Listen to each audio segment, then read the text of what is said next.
Hey everybody, welcome back to Fetter's Heavenly Honey and Bead Removal channel. I've been busy in the shop here. We've been making a lot of two frames, a lot of feeders, and kind of wanted to give you a little look-see at what we're doing here. Maybe y'all might want to try this, I don't know, but it's something that Barnyard Bee does a lot of this, and I think JCB's use them. I think 620 Dirt Rooster uses the 3-framers. But I tried them last year, I made a couple of them and tried them and done really good with them. So this year I decided to make 20 of them. And we're gonna do a lot of queen rearing this year. And I'm gonna get and show you what we done here. Some of them we made with the hole in the lid to feed them with quart jars. And I wasn't real crazy about this because if it rains and you got water getting down in your bees. And I also built this with the removable bottom board. And I wasn't real crazy about that. I mean, it's basic and everything, but I didn't like the setup because when you needed to move, you had to grab everything or staple it with high staples, and it was just too much aggravation for me. So I come up with this style. And we used a migratory lid, and cut the nice little handles in the side of it. And we also just put the bottoms on solid, which I got to go back and seal in the bottoms. But then I had the issue, no hole. How am I going to feed these bees or ventilation? So that's where I come up with the idea. Well, let's build some feeders. So you can see I built quite a bit of them. And we used Don the Fat Bee Man's ladder in here. A lot of you've seen that ladder. You've seen them make them down at Barnyard Bees. Number 8 hardware cloth, a couple of 3/4 by 3/4 inch piece of just old stock wood. But I'm not real crazy about this aluminum tray here to hold the sugar water. I just don't think it's going to be sufficient enough for what I want to do.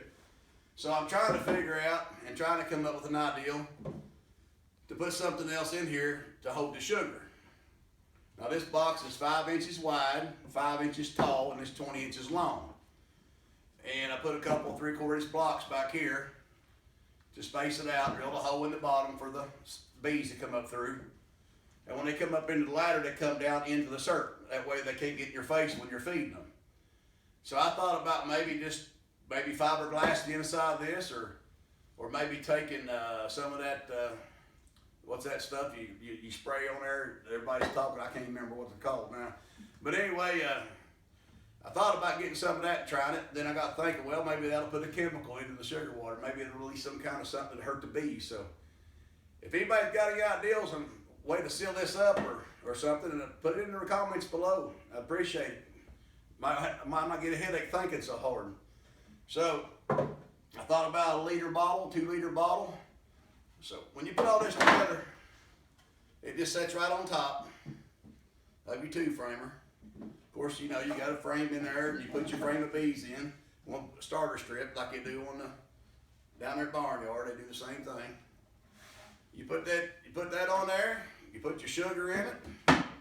You put your lid on top, and there you go. You got yourself a 2-frame mating nuke, ready to go. If you get in a situation where there's robbing, late in the fall, you got your little twist bender here. A lot of people's worried about, well, will the queen come back to that collar? You know, I got different collar ones you can see here. We all got to get busy and paint them up all different colors and put different designs on them. That helps, but we also have different color entrance gates on them. So if you need to reduce your entrance, all you got to do is twist this, and it's reduced.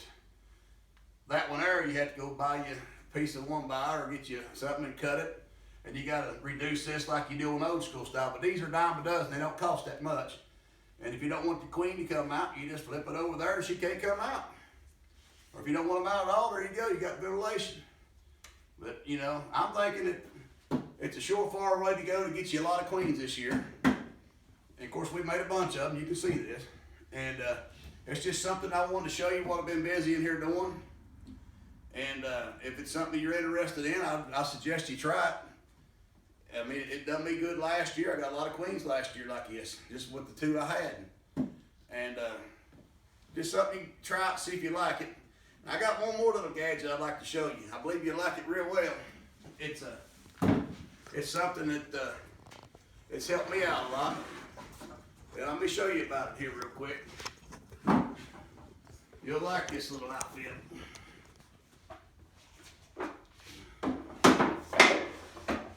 I'm gonna get my wife to bring up the camera here so I can show you this. And I'm gonna bring up here where you can see what's going on.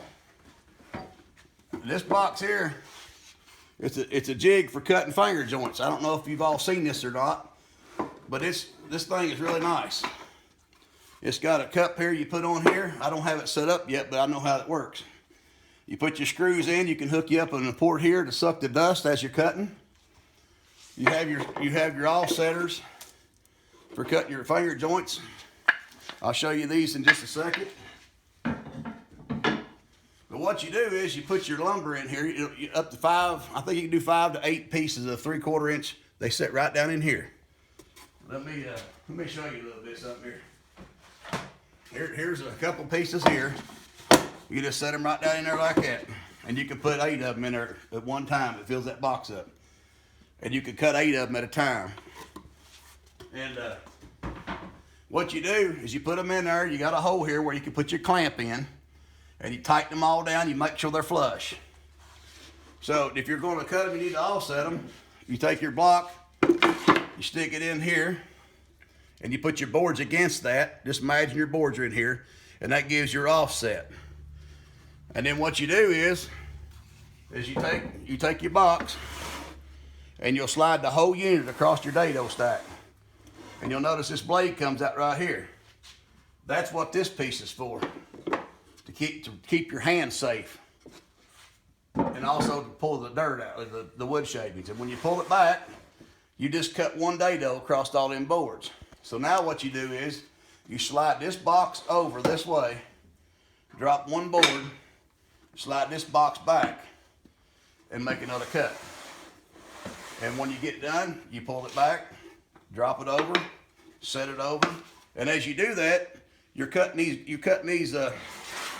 these grooves right here. Each time you move this box over, drop one of these down and come back and make another cut, you've made another finger in your box. But when you're on your way back, instead of setting all this back up like it was when you started, you just take all your lumber out, flip it one time and straight back in, and you want to make sure it's all lined up. Take your piece of 3/4 stock and put it in there, that way it holds it steady. And then when you get them in there, you make your cut, you come back, you slide your box over, lift this board up. And as you come back over, now you're making your grooves coming up this way. You make your cut again, bring it back, lift your board up, bring it over, and now you're cutting backwards and you're saving a lot of time. Lift it up, bring it over, finish your cut up. And that's how that works. I think this is going to save a lot of time. It's made out of pretty good multi birch plywood. You can see the grooves in this. Show them the grooves here. Huh? This how many plies this is. It's very quality. It's good quality stuff. You can get these on the internet. I forget the guy's name that makes them. I'm not getting paid for this promotion or anything of that nature. I just think this is a neat outfit, and I think it's going to save the barnyard, backyard beekeeper a lot of time and a lot of aggravation, and it's safe. You don't have to worry about cutting your fingers off. And I got one more little thing I'd like to show y'all, then I'm going to get off here and cut this video short. I don't want to go whining out on everything, but when you're keeping your bees this year in the spring, you want to make sure your mite count is destroyed. You don't want no mites in your hive. I mean, it's possible they're going to be there, but you want to keep them as low as possible. And let me show you how I do this. I got me a nice little cooler here that I keep my stuff in. It keeps it all together, and it keeps it where I can handle it and everything. Let me move this out of the way. I know it looks like I'm trying to sell things, but I'm really not. I just stuff that works for me, and if it works for you, I just want to show it to you. This is a mite check kit. I love this thing. I got these down in the yard. I keep one with me at all time. You fill rubbing alcohol in it. You take 1 cup of bees, put in there, swish them around, bring it up. Your bees will stay up here in your screen, and your alcohol come down here, and you can catch your mites. Need to know where your mite count is. And need to know where your mite count is. I don't know, at least I give $19 for that thing. It's a little bit steep, I think. You can make them, but it works. It works. It's all I can say, and it does a good job. But if you find out you got more mites than you need, if you get 2, 3, 4, 5 mites in the bottom of this thing, you need to treat. And how I treat is with the Jones Easy Bait. I don't get no money for this at all, but I want to show you this thing because this thing is the cat's meow.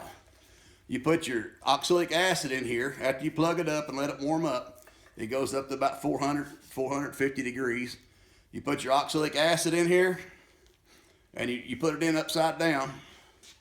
And your cups are right here. You put your oxalic acid in your cup. And then you, as it's sitting there, this is going to be hot. You want to let it set on something. And you shove this down on there. And then you leave it upside down. When you put it in a hole you drill, or you can put it in the front of your box, just put you a blanket or a towel or something in there to keep the vapors inside. Turn it up right like this. Hit the top of that. You'll see the temperature drop down on it. It'll start blowing vapor out of this hose, out of this nozzle here. And when it gets back up to 450, treatment's over. Take it out, wear gloves. And a mask. People, you got one set of lungs. And if without them, you ain't going to be here. Protect them.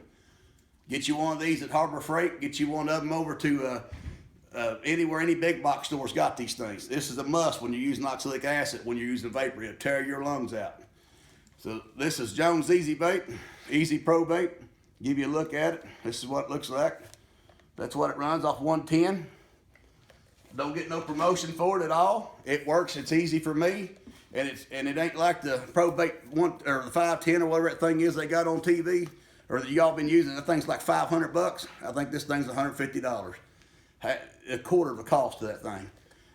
And it does the same thing. So anyway, that's what I got for you today. I hope it all works for you. I hope y'all have a good beekeeping career this year. And I hope your hives made it through winter. This is Wes with Fedder's Heavenly Honey and Bee Removal. God bless y'all. Hope to see you in church. Y'all take care of the next one. Bye-bye.